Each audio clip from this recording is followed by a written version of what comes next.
Silence! It's time! It's time! It's time for another episode of the Drunk Dash Nerds podcast. Can you dig it, sucker? Grab a six-pack, sit back and prepare to laugh. It's Drunk Dash Nerds podcast. Grab a six-pack, sit back and prepare to laugh. It's Drunk Dash Nerds podcast. Grab a six-pack, sit back and prepare to laugh. It's Drunk Dash Nerds podcast. Grab a six-pack, sit back and prepare to laugh. It's Drunk Dash Nerds podcast. Sit back and get back and get back and grab a six-pack, sit back and get back and get back and grab a six-pack, sit back and get back and get back and grab a six-pack, sit back and get back and get back and grab a six-pack, sit back and prepare to laugh. It's Drunk Dash Nerds podcast. Hello, ladies and gentlemen, welcome to episode 366 of the Drunk Dash Nerds podcast. I'm as always, I'm Tyler, and joining me with the man, the myth, the legend himself, Sir Colonel Gables. What's up, buddy? As I live and breathe, I have raised. Actually, no, I have risen from the ashes again. I'm doing well, Tyler. To be perfectly honest, it's been pretty crazy. I'm now officially in between jobs, and I'm looking for my next job stint, but I'm very hopeful that I will find one really soon.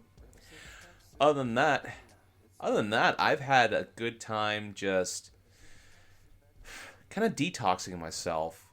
You know, just getting back to what I was doing before, like just with when I was out the last couple months and stuff due to the whole COVID stuff. I have been going on walks. I have been trying out some new things. Off of the cuff, I decided to get myself a bag of that Boyd's coffee, and I decided just to make myself a bit of Boyd's coffee, and I drank like a cup of it like around an hour ago, and I was like, it's not too bad, you know, just trying little different things with the coffee blends, you know, this here and there, but I've just been getting back to the groove of things. I decided to play some more stuff on my PS4. Actually started like playing stuff on the Switch now again. So nice. Other than that, it's just been really much a return to form, and I feel pretty good right now. How have you been doing? Doing all right, you know. But it was today's Sunday. Yeah, I was recording this. Sunday. Yeah, well, it's technically Monday now here, but doing okay. You know, it was a long day. Had to help my dad put up a fence. That was it's 100-degree heat today. That was fun. Oh boy. And also changed the brakes on my car, so that was also fun as well. Well, that's a good life skill, you know, though. What? So that's a good life skill, though. I mean, I don't know how to change brakes. Oh, I'm not. Don't get me wrong. It takes me a ridiculous amount of time of staring at it and like, what the fuck am I supposed to do now? And then like hitting and kicking things. Are you telling me you're not a natural grease monkey, Tyler? No, not at all. No, whatever. Was it lefty tighty, righty loosey? I think that's how it works. Yeah. Yeah. But yeah, no. So it's a pretty exhausting day, but it's you know, but it's been okay week. Nothing, you know, outside of everything going on crazy in the world. It's been a okay week. You know, it's definitely feeling like summer now though, which sucks. No shit. I hate fucking. This is why we're nerds, Cables. You know. Because we're prone to burning. Yeah, prone to burning. I'm especially as a ginger, and also air conditioning is great, and video games are inside. No shit. So, yeah, fuck the sun. If it wasn't for us keeping us alive, I'd say get rid of the whole goddamn concept of a sun. But yeah, nothing too crazy going on with me that I can remember otherwise. I don't know, but I mean, it's been kind of a crazy week in gaming this week, so I think we're gonna trudge along right into with everything going on. This is pretty much all one broad topic, but it's covering a lot of different things. So the PlayStation 5 event that was supposed to happen on Thursday was delayed and indefinitely. There's supposed to be a Madden was supposed to have like a event this past week as well. Cyberpunk was supposed to have an event on June 11th, but that's been delayed to June 25th. Fortnite and the new Call of Duty have delayed their new seasons, along with Infinity Ward is putting has put like Black Lives Matter, all over, like when you go onto their games, it's just plastered everywhere, on every screen.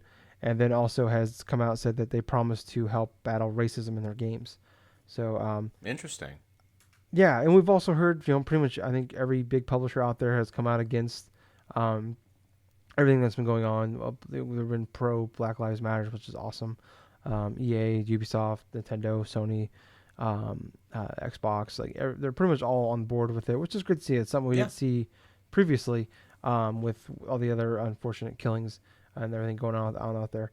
But I don't know, Gables, like with everything going on, I mean, what's your process and like your thoughts on, pretty much everything being, I mean, this is basically, E3 was supposed to be this weekend, start this weekend. It obviously isn't, but we still had like you even joked about last week, is like basically E3 in some form was still happening this week. Right. Just spread out.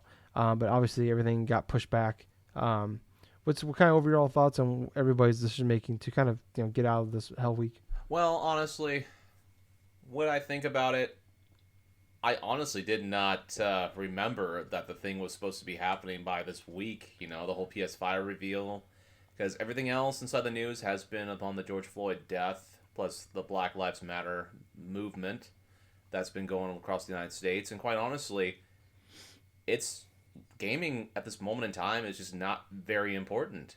It's actually like on the line. It's actually on the sidelines now, and what's predominant is like the equality of races, of different like ethnicities and stuff, and that's taken much a big old priority over everything else. So it really doesn't surprise me that gaming companies have gone through, not only voiced their support, but have also done the extra miles of just delaying stuff and this and that.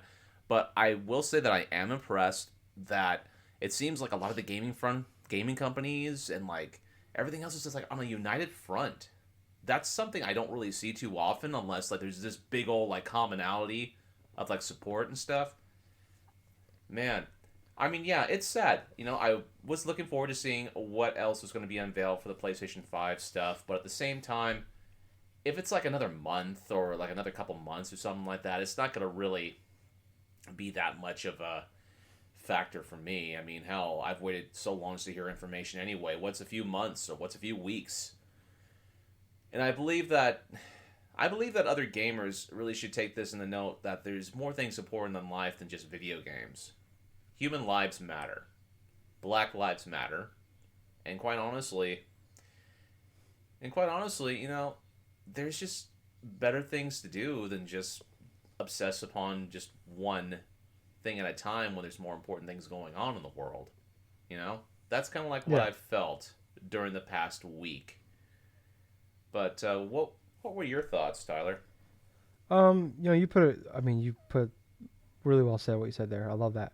I agree 100%. I mean, it's kind of a weird thing where like I was actually, like I said, I was looking forward to the Madden thing. Obviously, get Madden's my favorite franchise. I was looking for. There's nothing wrong with looking forward to these things. No shit. But it's just like there's a little bit of like, oh man, like that feeling, like, but it's like it's a brief second. And I don't think there's anything wrong with feeling that. Like, I feel a little guilty for feeling it, but I don't think there's inherently anything wrong. Like, because when you go on social media, it's just like you see all these like awful things and a lot of great things too as well. Don't get me wrong. True. But you see a lot of awful things as well. It's just like, oh man, with the pandemic going on, it's like it feels like everybody's forgotten that that's a thing still. You see all like the awful things happening online. And it's just like, I don't know, it was kind of that one thing is like, and a lot of people have been talking about like, it would be nice to have that break and like something to look forward to kind of thing. But like you said, like there's more important things in gaming out there. There's, there's bigger things in the world right now. There's bigger, I mean, gaming is always, it's never the biggest thing in the world. There's always bigger things going on than gaming. Well, exactly the point, man. I mean, the whole Black Lives Matter stuff and the whole COVID stuff has pretty much got the whole world going up and just changing bits by bits. It's like, who knows what the hell's going to happen next in the next 6 months. It's just a really wild and crazy time. It's unprecedented to have two colossal events happen so close together. It's nuts. It's unfortunate, but it's also there's some beauty in the chaos of everything going on. True. And we're seeing that. So I don't know. It's just like I said. I mean, there's no. They've made all of them. Everybody made the right choice. There was no other decision to make. I'm curious, like when people are going to get the ball rolling on, like when these will happen again. Getting to that part, like when will we potentially see these? Like EA is supposed to have their EA Play on June 11th, and that's on Thursday, and we haven't heard any news of them getting out of it. pushing back, and I feel like if they keep that date, maybe they'll get the ball rolling, and all other people like they're the first to go. So nobody wants to be the first to go, kind of thing. But at the same time, there's definitely a way they can present it right so it's not insensitive, and that way it actually spurs things along to where, oh, hey, yes, this stuff is happening on the world, but hey, let's provide this as like a distraction from all the chaos in the world, and let's just present it that, hey, we support this. Now here's something to look forward to. Yeah. And definitely, it's a tough balance thing to find. But just looking at it, like, I'm thinking about the PlayStation event specifically, and it's like, when's a good time to do this? Because the reviews for Last of Us 2 come out on the 12th. The game comes out on the 19th. Right. Then right after that, you have Ghost of Tsushima in mid-July, July 17th. So it's like, how are they going to... Like, they're in a bad time right now of trying to do this with... I mean, not just what this in the world of gaming itself. It's like, they don't want to overshadow... I mean, they could maybe do it early this week. Or they could do, like, announce it Monday, hey, Tuesday or Wednesday we're doing this thing. Mm-hmm. And then Thursday will be a big deal with everything. And then Friday the reviews come out. I definitely don't see them wanting to do it next week with the week of Last of Us or the week after. Oh yeah, that's true. They don't want to underwhelm. They don't want to undermine Last of Us 2. I mean, jeez. Yeah. And they definitely, I mean, Last of Us 2 I think would be fine with getting with the PS5 event, but Ghost of Tsushima being a first of its, it's Sucker Punch's first game since 2014. It's this first of a potentially franchise, and so that's the game. I mean, you can afford to, kind of cover up Last of Us. I think Last of Us would be okay. Ghost of Tsushima might not be able to overcome everything that comes out of it. I think overall it'll be fine, but maybe from like the casual audience, it might suffer. So it's like you're talking till if they don't do it in the next couple weeks, I don't see how they can do this until August without maybe the last week of July, which, like I said, like we've waited long enough. Is it really that big of a deal? No. Do I want to know what the hell what's gonna happen with this thing? Hell fucking yeah, I don't know, but I mean, I don't know, I'm all over the place, but just getting back to kind of thing going on in the world. It's like I've listened to like a lot of podcasts, stuff like that, and like gaming podcasts, and them talking about it, and Gables, Xavier Woods, the wrestler. Austin Creed, yes. Yep. He was on a podcast and talking about like, this one, why does this killing, George Floyd killing, feel different? And it's like he made a really good point of like, all the other ones like Trayvon Martin, things like that, like Ferguson shit, like, that the world, nothing, that was all that was going on in like our country. Like now it's like we have a pandemic going on in the entire world, and it's like people can't just live their lives normally. A lot of people are at home. A lot of people that are still working don't feel comfortable going out or doing things normally they could do. We're in this crazy weird ass time right now, and it's like now people are a lot of people are watching the news anyways about the coronavirus shit. It's like now we're watching news, we're seeing coronavirus and the protests going on. So it's like a lot more people are are forced to watch this stuff. And also, I mean, just like looking at it from a gaming perspective, I forgot to mention this, but Take-Two turned all their servers off for 2 hours on Friday afternoon. Wow. So like NBA 2K, GTA, all of those games, I don't know, it's like 2 to 4, but I don't know if that was Eastern time, Pacific time, what time zone it was in. But a decent time, chunk of time in the afternoon on Friday, just shut off the service and put a blurb up about, it's about, Black Lives Matter. And it's just like, that's powerful. You're talking about GTA 5, maybe one of the 5 biggest online communities, like shut down for 2 hours on a Friday afternoon. A lot of people are forced to, recognize what's going on there. So, I mean, that's bigger than just us as a gaming podcast. Like that's big. That's, there's a lot of casual people. There's a lot of, normal people. Not about normal people, but you know what I mean? Like a lot of people that don't don't listen to podcasts, don't go on gaming Twitter, don't go on Reddit, all that shit, that are forced to see this, or have to like recognize this, or go online, like, why is the servers down? They go and look, oh, this is why. And maybe they're forced to like get some knowledge on more than what's going on. Right. So I think, and then you see all like the businesses, like before, like businesses would like shy away from this shit. Now it's like no, we're on this side. So it's just like, I think that's a big reason why we're seeing a lot more, support across. I mean, you go like UK, London, Australia. It's like they're out there going Black Lives Matter. It's like, it's cool to see. It's awesome to see. So yeah, I don't know. Like I said, I'm all over the place. Front, but yeah, what were we saying, Gables? I'm sorry. A more unified front, Mm-hmm. Yeah. So I don't know. I don't really have too much more to say on it. I just, getting back. I mean, like I said, I'm bouncing back and forth, but like getting back to like the game, like everybody pushing shit out this week. I mean, if this was a normal year, E3 was still scheduled to happen. I still think nothing would have changed on that end. Like I remember a few E3s ago, I think the day before E3, there was that terrible shooting at the LGBT. I can't ever say it. LGBTQ. Did I say that right? Yeah, I believe you did. Yeah, but there was that shooting in the Orlando nightclub, and like the night before E3, and it's like they still went on normal, but they all at the beginning did a thing like in the memory of all those people that were killed. Like I can't remember, it was like 60 people or something killed. It was terrible. And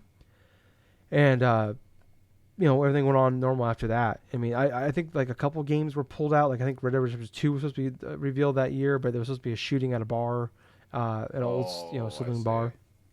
And a couple things were pulled, but I mean, for the most part, it went on without a hitch. And maybe that was part of the same reason now, but I think this is a normal year. We wouldn't see what we're seeing right now. So, it sucks right now as a gamer, but in the long run, this is the best thing to happen for everybody, for equality and all that. So, yeah, I don't know. Anything else you want to say, Gables, before we move on? No, I'm good on my end. Okay. Well, moving on to our next topic here. Gables, this one is more for you. The Pokemon Isle of Armor DLC is coming out on June 17th.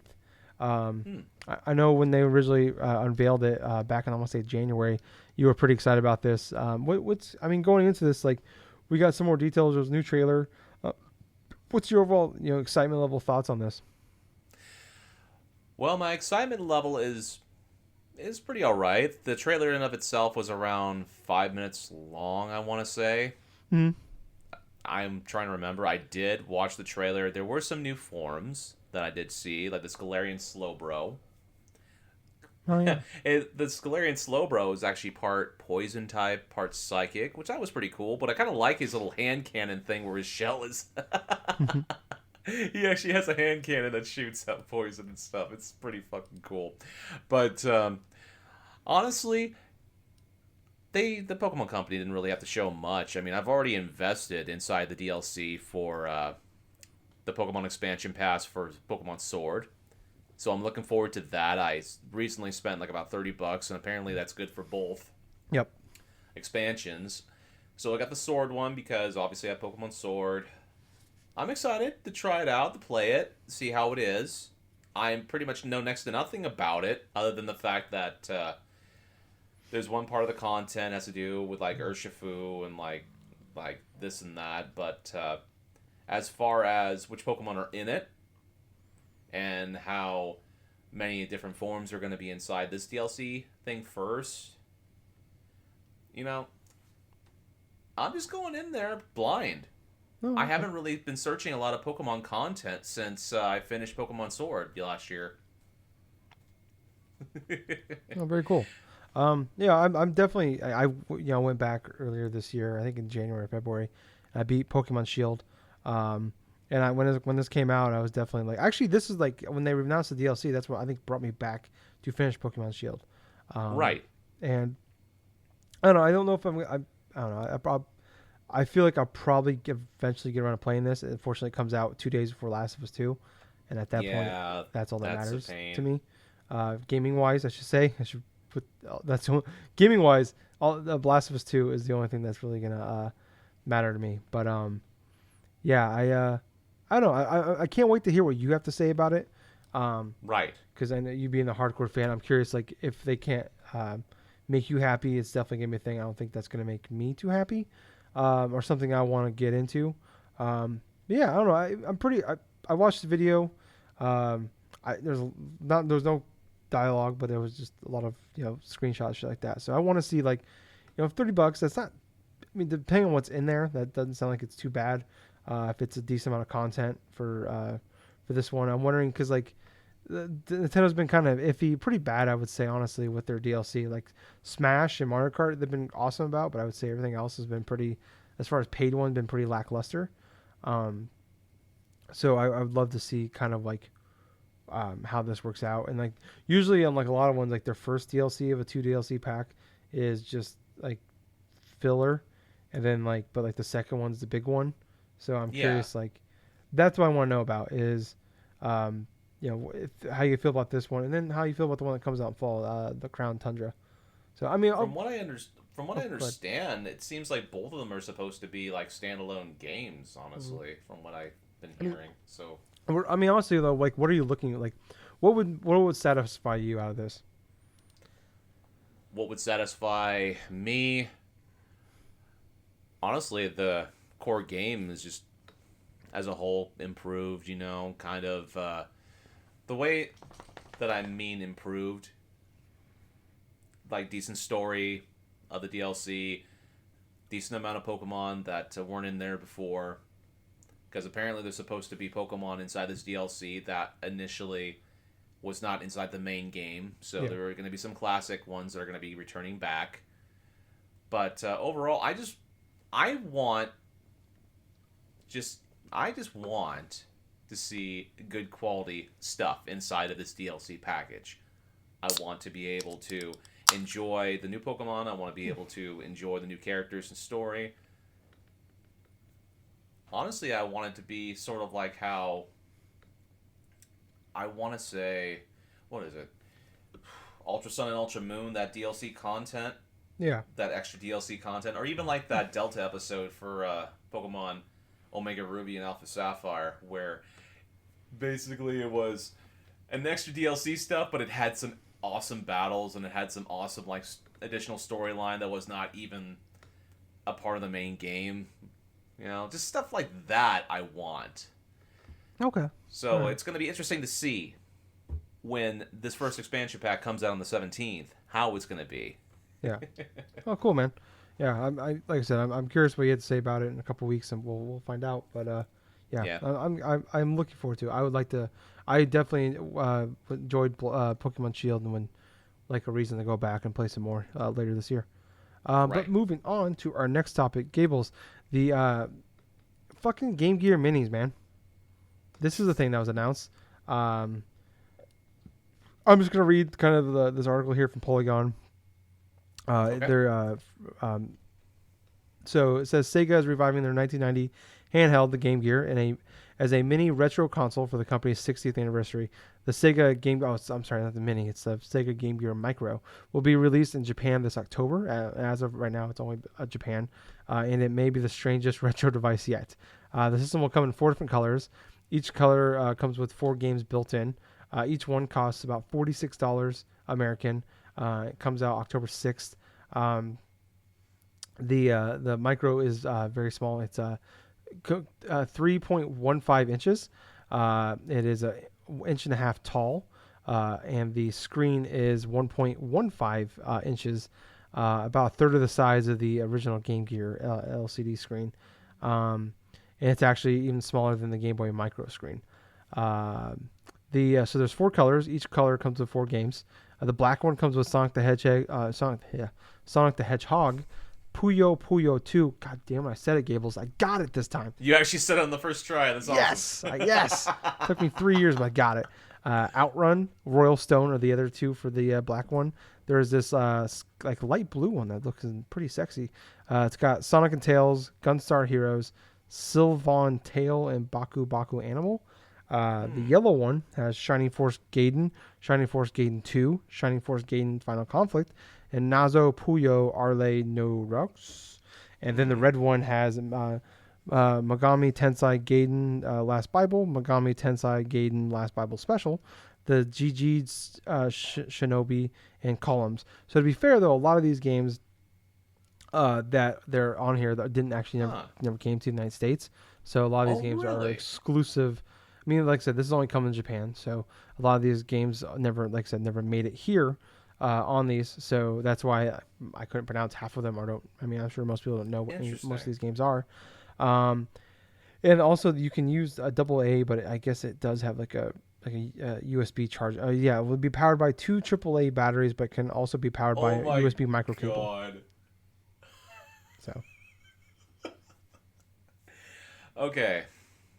I did not hear about the games that were from each of those portables. Yeah. So I do want to make. There's been some like, no one really knows for sure the games. I guess they're coming. There's been some like discrepancies because they're trying to translate it. So there's been some minor changes to possibly to the games, but for the most part, that sounds like it's the case. But go on. There are, well, actually, let me just clear my head for a minute. I have several questions. Mm-hmm.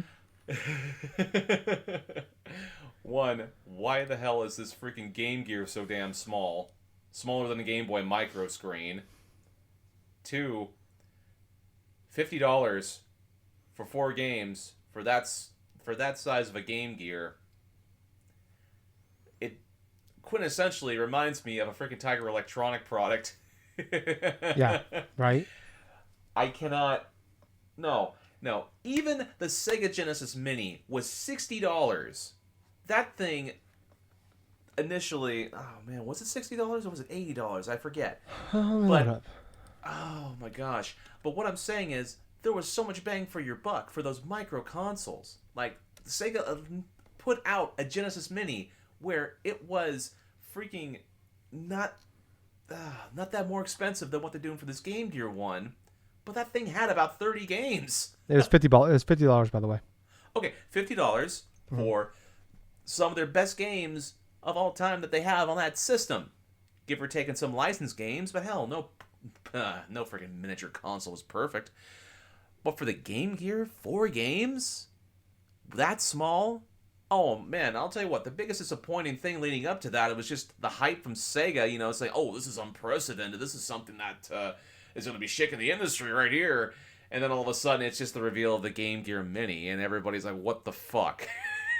I'd be okay with a Game Gear Mini, but not like this. This is questionable at best.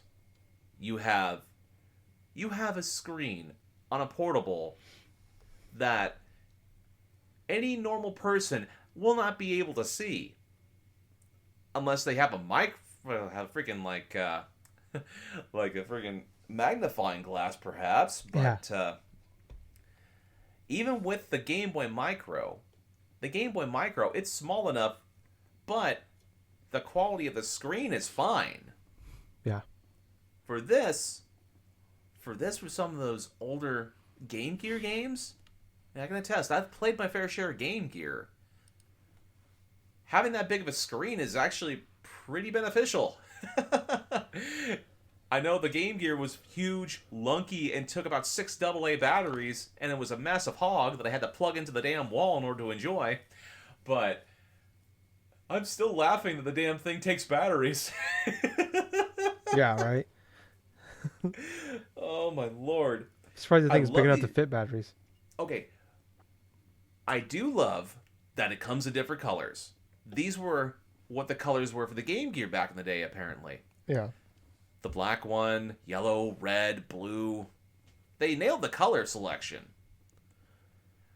However, dividing the games across 4 different models at $50 a pop, barely able to go through and maybe play games on that device because of how small it is, and the target audience that they're aiming for is not going to be able to enjoy this product to its extent unless there was an option to where they freaking could plug the damn Game Gear thing into the TV and play it.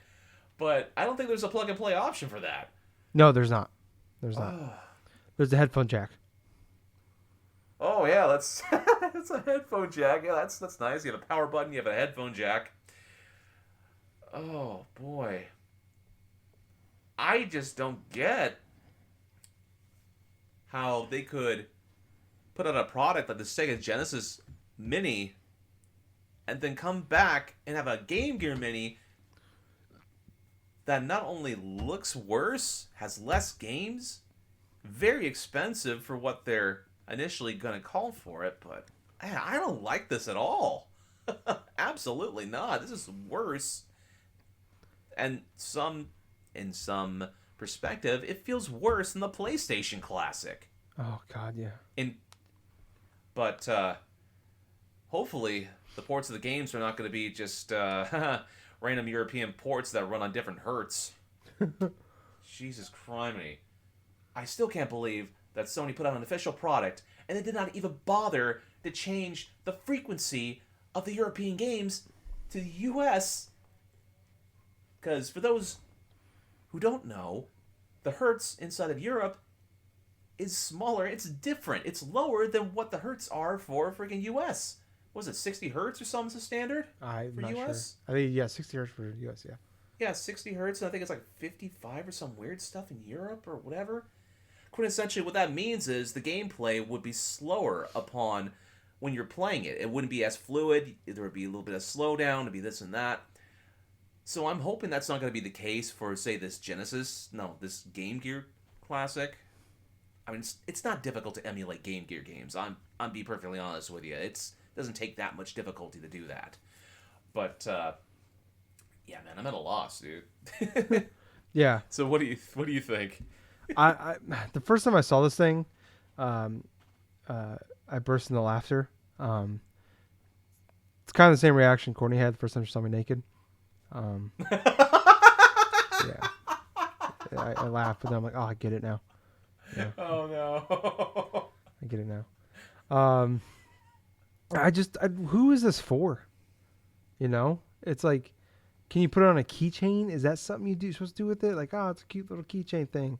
But who wants to put a $40 fucking $50 thing on their fucking keychain? I don't know. You know, I don't have like the nostalgia for a Game Gear. I remember I played a Game Gear a handful of times when I was a kid, like going over to someone's house and they had a Game Gear, and that was cool, and playing True. Sonic on there. But I don't know. We don't know those things coming here. Who knows what it'll be like when it gets here? If it'll be the same thing or not. Depending on, I mean, the games will be different, but You know what Sega should have done? They should have released the Game Gear Mini just a little bit smaller than the Game Gear. One color. yeah. Maybe the black or some of that sort. All those games combined into the one thing. I don't care if there's like 12 or 15 good Game Gear games onto that device. And then set it for like $100. I mean, hell, I would have bought that. $100 now. Especially- $50 maybe. $40, yeah. It really depends upon the games they put in it and stuff.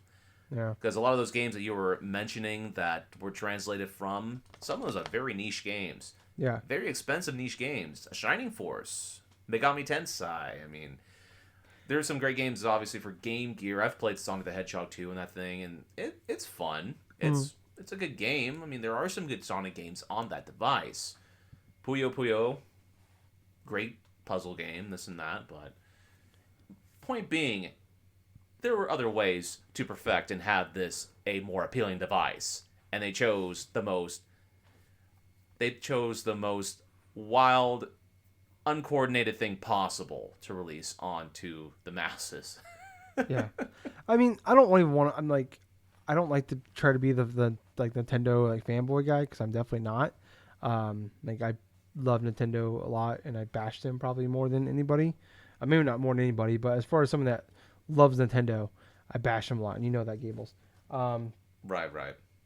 But how is it, like, it sounds so simple.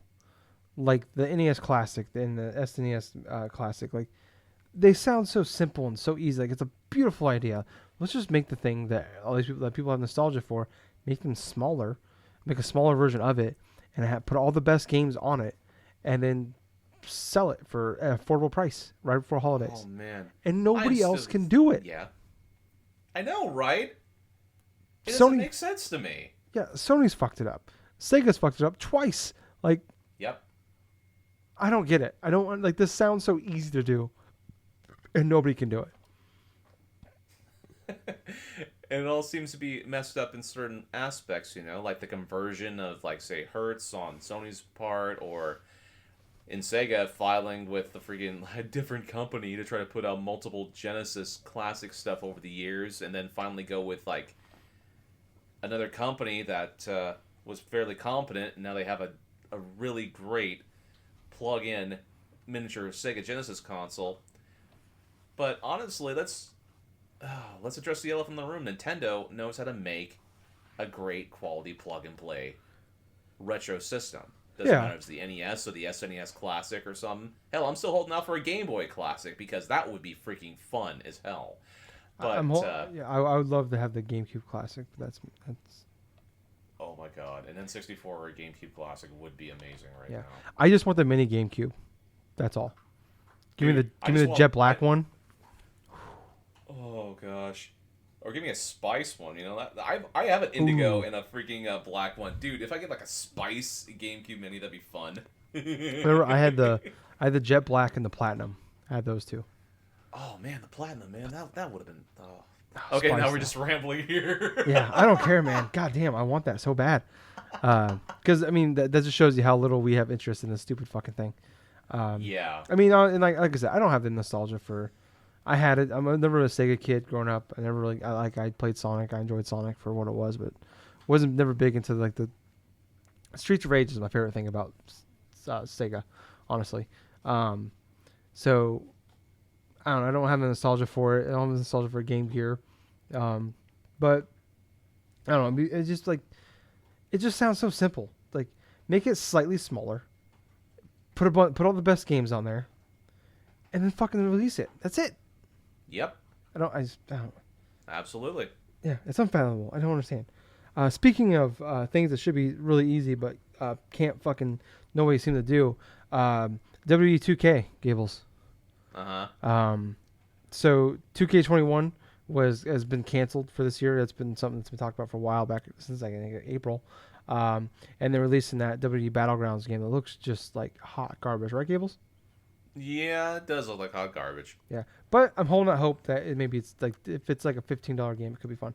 But coming on this, big reason why I got delayed was the WWE 2K20 has been like one of the worst reviewed games in 2K's history.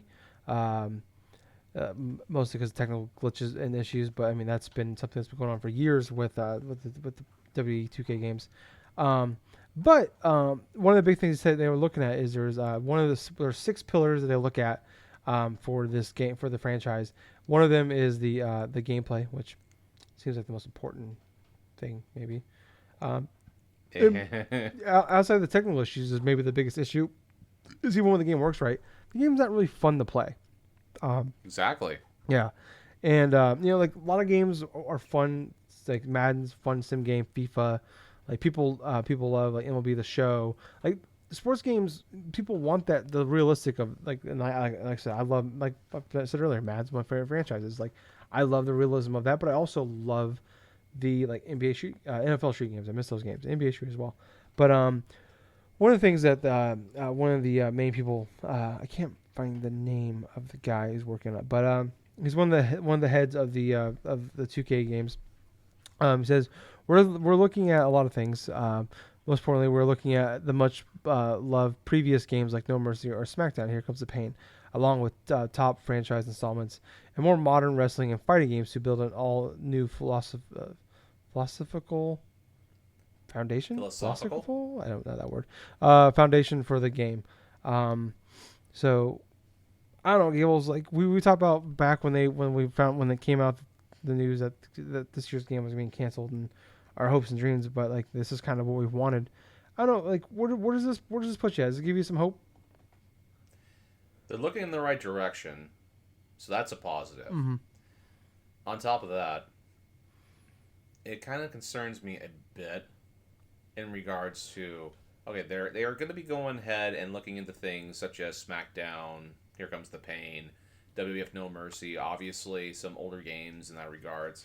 But what concerns me is if the implementation of other fighting games could sort of muddy up things if it doesn't stick well. Like for example, in some fighting games, you'll have certain grapple systems. Like you'll have your characters that are like grapplers and this and that. or you'll have your characters just pure strikers or super fast gameplay. What I'm saying is that they don't have like a particular blend, like a blend or like an idea in mind when they're developing the core gameplay of this next iteration of the WWF like wrestling game, WWE wrestling game, then it could be really convoluted very easily. But on the positive side, the best thing that they can do is look at the best wrestling games and see what worked. And what worked inside of games like WWF No Mercy, SmackDown Here Comes the Pain, I would say even games like SmackDown vs. Raw 2006, God, even like more obscure games like the Fire Pro Wrestling games, or even some of the old WWF games like, say, WWF Raw that was made by LJN of all companies. Oh, wow, you're right, yeah. Dude, those games all had one thing in common with me growing up. They were fun to play. It didn't matter whether or not things were realistic, if they had like a deep story mode for some of them. I mean, hell, the deep story mode in No Mercy, don't get me wrong, that was fantastic with the branching paths and everything else for the championships. I'd wish more wrestling games stuck to something like that, because I loved experimenting with that shit. However, in terms of gameplay, I've had the most fun just going forth in a wrestling game, experimenting upon what I could do.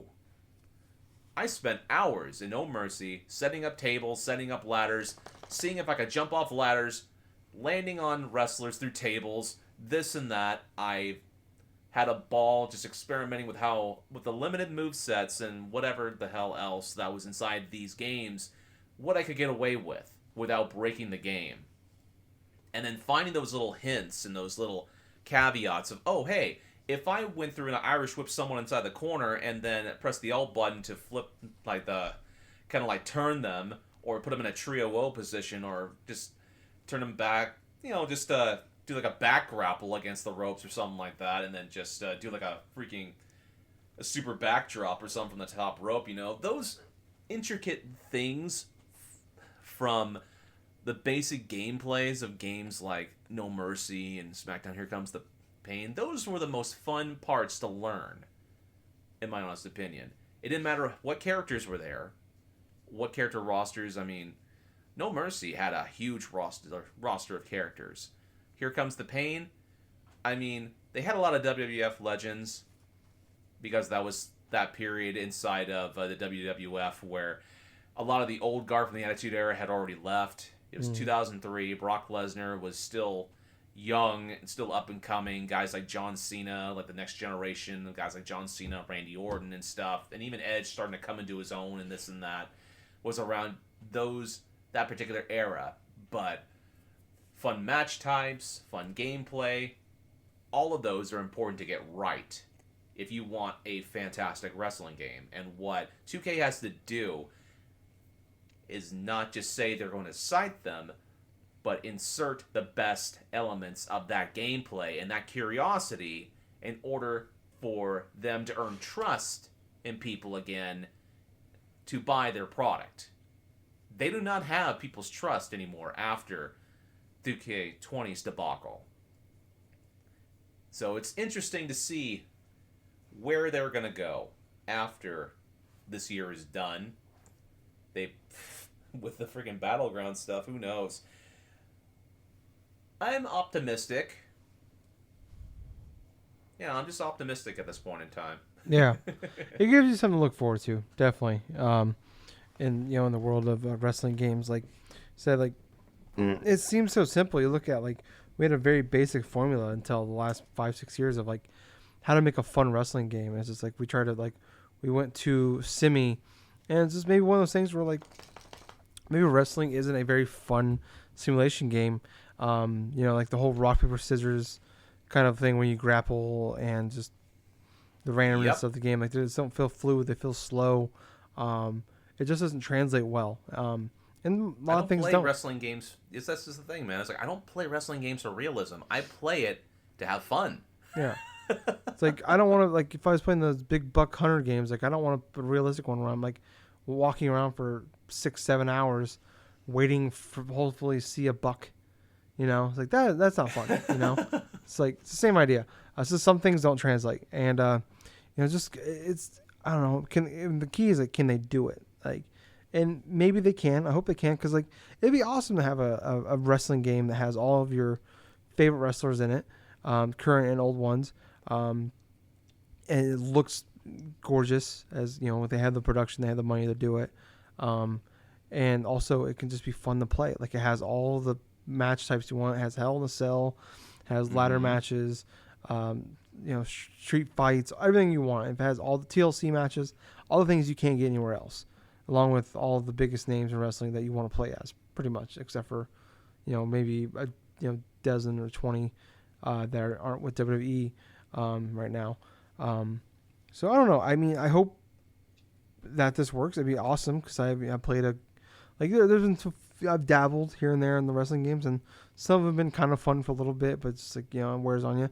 But also, it'd be awesome to play those. Plus, they put a decent amount of effort in, like, the storyline mode and all that shit. So it'd be awesome to see, and it'd be fun to play a good wrestling game again for the first time, and, like, a really fun one since, I don't know, man, like probably, 2K6 really was, 2006 was maybe the last really, really good one, I would say, that's universally loved.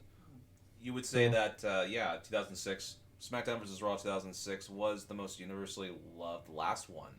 That was the most universally loved. Then afterwards, people liked 2K's, 2007.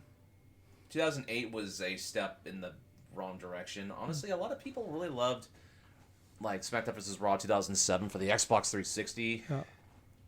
But, it started to decline around 2008, and then when it came to the initial rehashing and stuff, it began around 2011, and then all of a sudden it's just started to become like a copy-paste thing all the way up until now, honestly. Yeah. The one I enjoyed the most was 2K14. 2K14, that was the first one that 2K actually took over. WWE 13 was actually a pretty fun wrestling game in and of itself. That was the last one THQ had a process in going through and making, but I hadn't enjoyed myself playing a WWE wrestling game since, I kid you not, 2015, 2016 or something like that. No. That's a good solid 4 or 5 years. Yeah. So, I mean, it'd be nice to, I kind of fell off of them in the early 2000s. I would find them I'd pick them up cheap usually and play with them for a little bit, and then I'd fall off of them. So, but I don't know. Like I said, it'd be great to see a fun one again. So hopefully next year, we got good things to say about a good WWE game. But that's it for the topics this week. We're gonna jump into what we've been playing. Gables, do you want to go first? Or you want me to go first? You know what, Tyler? You go first. Okay. I have not played too much new stuff. I've been dabbling more in Last of Us Part 1, getting hyped for Part 2. I am a little past the halfway point now. I just met up with, spoilers for Last of Us. I just met up with Sam and Henry. I just got through Pittsburgh and made it through the sewer. So now I'm in the suburbs. So I think I'm about 60% way through the game. Still really enjoying this game quite a bit. Definitely there's some parts in the game, and much I think any game, there's parts that aren't as good as the rest. So you dread playing them in some of your favorite games. It's I just want to get to the good part, and definitely getting through Pittsburgh for me was that part where I was I just want to get through this and get past the tank. But yeah, no, the game, it's still fantastic. The characters are great, the story's great, all that's great. And then I did play one new game this week, but I only played it for an hour. It's called John Wick Hex. Oh, you finally picked it up. Yep, I bought it when it came out, and I just then that was Final Fantasy came out, and then I got well, that's right, Resident Evil, so it's just I just never really got to it. Okay. But yeah, I finally went just dabble, and I wasn't really I want to play something different from Last of Us. I played this for 45 minutes to an hour maybe, and I gotta admit I didn't really like it. It's kind of it's a top down game, and you move, but it's kind of super hot in a way, like a top down kind of super hot, where time only moves when you move, and like, but you can't see the full level, like it's black, and then like you can move, and then when you move, like that's when like other enemies can pop up, and then you get to decide like, and everything stops while you just make a decision what to do, and like you can crouch, when you crouch you can only roll a couple spots. If you're standing up though, you can move more spaces, like you can move more spaces, but like when you can move more spaces, if like an enemy pops up, he has more of a chance to see you, and detect you and shoot you. I don't know. Each level only about 5-6 minutes really. I only beat like the first maybe 7 or 8 levels. Like a little, like the maps are very small, and like you're mostly like in streets and shit. But then like once you see them, you have to like you can shoot them, or if you sneak up on them and you can knock them out. But yeah, it's I don't know, like it was okay. There's nothing like inherently wrong with that playstyle. I don't want to say like it wasn't bad. It wasn't great. It's kind of like a weird like super hot / turn-based kind of like a XCOM. But Okay. I don't know. It just didn't really click with me. Like, and it sucks. I love John Wick, the movies. Like one of my favorite film franchises right now. But yeah, I don't know. Like, I would not have played this game probably otherwise if it wasn't for the John Wick name tag on it. But yeah, it's not bad. It's just not my type of game, I should say. But I don't really have much more to say other than that. Well, what about you, Gables? There's a couple games I've been playing. At the sheer craziness of the past week, I decided that I wanted to get my Switch Lite, download a couple of the apps for the NES and the SNES online apps, from Nintendo Online stuff. And I decided to play some Panel de Pawn on the Super Nintendo one. In the US, it was translated to Tetris Attack, inserting the Yoshi character, like the Nintendo characters and stuff in there. In Japan, it was known as Panel de Pawn. Entirely different in terms of the aesthetic. There's some musical tracks that are different. It doesn't have all the Mario characters and this and that. Okay. But I'll tell you what, this is a puzzle game that could be really deceiving. At first, it introduced itself as something super easy. Actually, the first 3 worlds, I would say, it introduces you and it kind of bridges you to what you can do. It's a match 3. It's like a match 3 type puzzle game where these blocks are falling and then you have to rearrange all these different blocks on like almost like a grid as it goes higher and higher. And for the story mode, you essentially have to break these blocks in order to pass a certain line. And that entire line has to be clear. There can't be one single block. There are things you can do to set up combos. You could technically get rid of like four or multiple blocks at the same time, or do these chain combos if you're able to arrange things. Like a good example would be if I had a bunch of say green blocks, and there's like, and if I know that if I connect 3 of them, they're gonna disappear. But if I want to set up a massive combo or something, like say 5 or 6, I would have maybe the two of them connected together. The third one like be at the side, like a panel like next to it or something. And then all of a sudden it's like I rearrange 2 on the bottom, and then all of a sudden once I get the block, it's like 5 blocks disappear at once. It creates this massive combo. I played my fair share of this game. Actually, this is one of the rare Super Nintendo games where I've played both the US version and the import version of it. I don't do that with games often. What is hilarious is I beat Panel de Pawn. And boy, when I beat that game, it was the most rewarding puzzle game I've played in quite a long while. Like I was saying, the first 3 worlds inside of the story mode are easy. It's not until you get to face off against the game's final boss halfway through where the difficulty actually excels all the way up to about 10. Because the speed at which you have to do these combos gets crazier. So you could start out like with a speed of 10 or 15, and then you work your way up.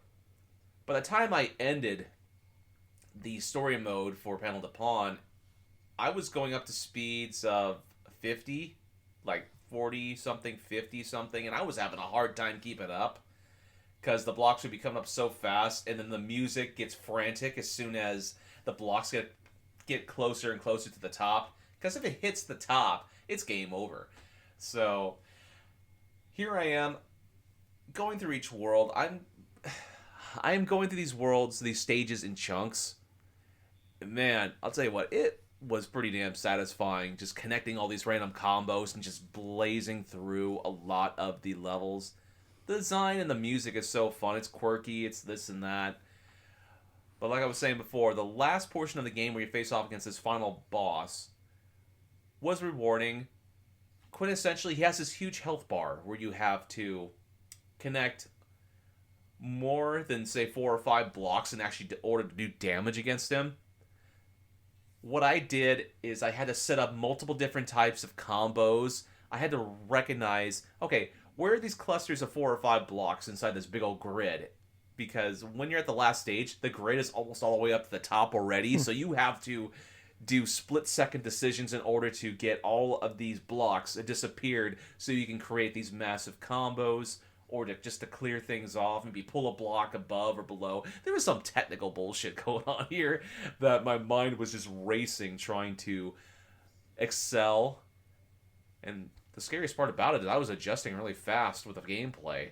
I don't know whether or not it's because of my experience playing puzzle games in the past, like Tetris and this and that, but oof, my God, it was definitely a frantic experience, but it was much a rewarding one. I don't know what it is. I've had a kick for playing through older games as of late. I mean, Panel Upon, God, a freaking Super Nintendo game. A Super Nintendo game I have never beaten. All of a sudden, it's like I beat like a new Super Nintendo game for the first time in like years. Felt pretty damn good. But then again, I did beat Earthbound like a couple years ago, so that probably wouldn't make sense. But the other game is still a continuation from Persona 5 Royale. I played a lot more tonight. I am at this palace where it's like a gigantic casino. And it was kind of hilarious because there's these little games, these little things that you have to do to try to earn coins in order to progress further. So yeah, I'm going to go a little bit more into maybe like little bits of spoilers in regards to what you do inside the palace. But quintessentially what it is you have to gather all of these coins, all of these stuff in order to advance further. So I'm at the point where I have to go out into the real world and issue a calling card in order to get the ball rolling so I can infiltrate and do the boss of that palace. So I have a new character that's with the party when I started this palace. His name's Akechi, and he literally has a persona called Robin Hood, who has both light and dark attacks, or as the game calls it, blessing and curse attacks. So, quintessentially, he's kind of split in between to where you have attacks that'll target like a slew of enemies. Some of the blessed attacks will do like instant death, or some of the curse attacks will do instant death. But what I like about him is like, he has a cross between the two elements where I could just focus with my main character of Joker, having all the different personas, having different setups, having different things like that. But I'm sort of grown attached to having other party members in my group, like On, whose main specialty is fire attacks, and some setups with like Dormia, this high chance sleeping spell that she does, plus Makoto with her support. And like all the various other like attacks that she does. Her specialty is nuke damage. I'll tell you what, man, some of the attack types in this game are pretty crazy. And there were some new ones I was not expecting and I did not know actually were inside. Like, for example, there are the basic elements inside of RPG games. You have your fire, you have your water, you have wind, you have electricity. You have blessing, and then you have curse attacks, physical. But there were a couple others that some games don't have. You have gun damage, and then you have nuke damage, and then psychokinesis. stuff like that. All these different persona have all these different types of abilities and stuff. What's getting more difficult is now I'm starting to come across more persona, more creatures that don't have weaknesses. And now I have to force myself to create new persona that have these stat changing abilities or have this type of chance to where I could score a critical hit against them and then just do a whole huge group attack. Now the game is starting to show a little bit more meat towards the end to where the difficulty is starting to spike up a bit, but at the same time, I don't feel like I'm overwhelmed to the point where I'm getting game over after game over or I'm dying like on a boss over and over again. But the level design feels smart in a way where it progressively gets a little bit harder as you progress.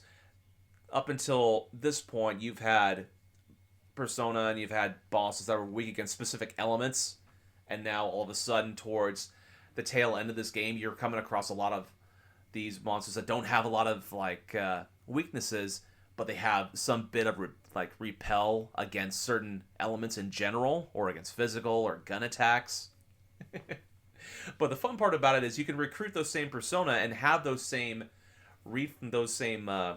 reflection type elements inside of your party. So, for example, there was a battle that I went through, right? I was battling the persona called Thor. He's called something different, in terms of the boss battle in of itself, but his main attacks are physical and electric attacks. Thor, God of Thunder, this and that. However, I had a persona on my side that actually repels and reflects physical attacks. So what I did, I equipped it on, I pressed guard, I defended the entire time, and he literally killed himself with his own attacks. I love being able to do stuff like that. It's always so hilarious that it's like, oh, you know what? I could waste all this time just to build up my attack and then just do this and do that, or I could just choose block and he'll do the work for me. Oh boy. I'll tell you what though, this game is still rather enjoyable. I'm around 88 hours inside of it. 88 hours, I'm still finding good stuff. I'm still creating my own persona and doing this and that. I'll tell you what, this is a game that's just... Oh, man, it's had some legs on it, though. It's definitely been an enjoyable experience for me. But I can't wait to see what else happens. The story has me invested. I'm starting to grow attached to a lot of the different characters because a lot of their support moves are really good, or some of their storylines are pretty fun. But, yeah, that's Persona 5 Royale for me, and who knows what's going to happen the next week. Yeah, that's awesome, man. I'm glad you're still in. How many hours did you say you were in? It is. Okay, 88. Cool. So you're getting there then. Yeah. It's like what I did when I was playing Persona 4 Golden for the first time.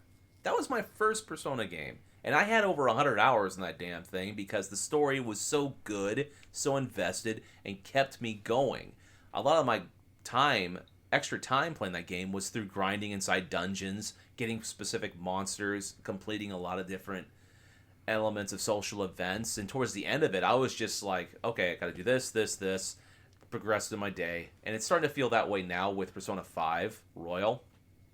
But I'm still getting a lot of entertainment out of it. That's good, man.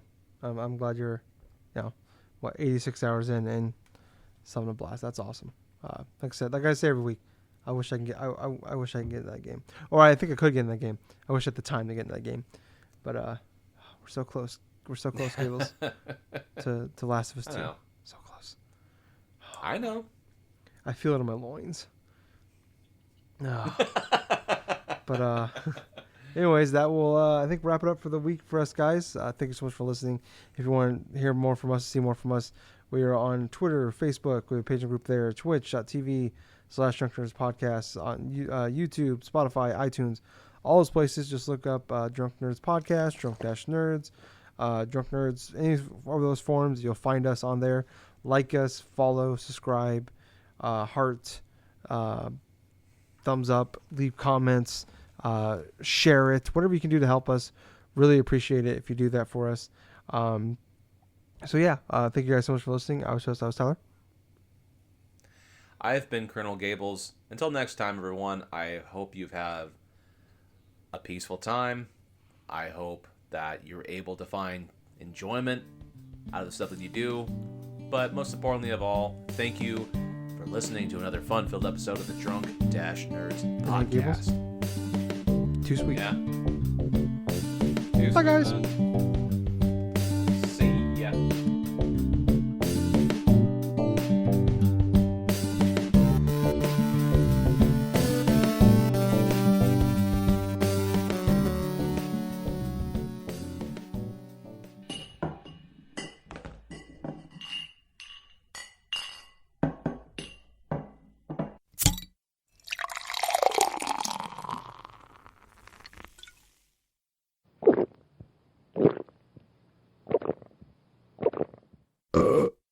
Excuse me. You too many beers there. Anyways, we're on iTunes now, so go on there, check us out, and if you like us, leave us a review, and we'll even shout you out. And Jack will send you his credit card number.